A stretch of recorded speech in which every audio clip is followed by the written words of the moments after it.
अस्सलाम वालेकुम। आज मैं आपके लिए लेके आई हूँ नरगसी कोफ्ते। इसके लिए हमें चाहिए 3 अदद उबले हुए अंडे, 3 अदद आलू, ब्रेड क्रम्स, बारीक सब्ज़ मिर्च कटी हुई, सब्ज़ धनिया, बारीक कटा हुआ प्याज और एक अंडा।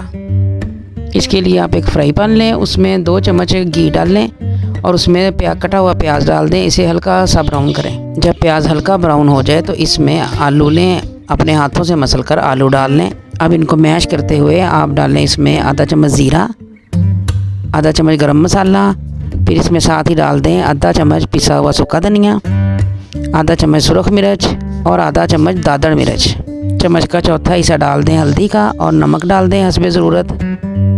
अब इसमें 2 हरी मिर्च कटी हुई डाल दें, साबुत धनिया डाल लें और इसको अच्छे से मैश कर लें। अब इसको थोड़ी देर के लिए ठंडा होने के लिए छोड़ दें। अब सब अंडों को इस तरह दरमियान में से काट लें।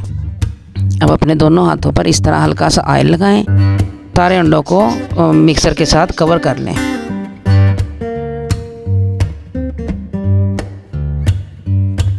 अब इस तरह हर कोफ्ते को उठाएं, उसमें अंडे में डिप करें और साथ ही ब्रेड क्रम्स लगाकर साइड पर रख दें। अब इस तरह हर कोफ्ते को अंडे में और ब्रेड क्रम्स से डिप करें। अब एक फ्राई पैन लें, उसमें ऑयल डाल लें और उसे गर्म होने के लिए छोड़ दें। अब इन कोफ्तों को फ्राई पैन में डालकर हल्की आंच पे फ्राई होने के लिए छोड़ दें। रेसिपी को लाजमी ट्राई करें और ये आपको इंशाल्लाह बहुत पसंद आएगी। ये बहुत क्रंची और मज़े के बनेंगे। मेरे बच्चों को तो ये बहुत पसंद है। जब ये लाइट ब्राउन हो जाए तो फिर आप इसे एक अच्छी सी प्लेट में निकाल लें। अब हमारे नरगसी कोफ्ते हो गए हैं तैयार। अब हम इन्हें इस तरह काट लेंगे।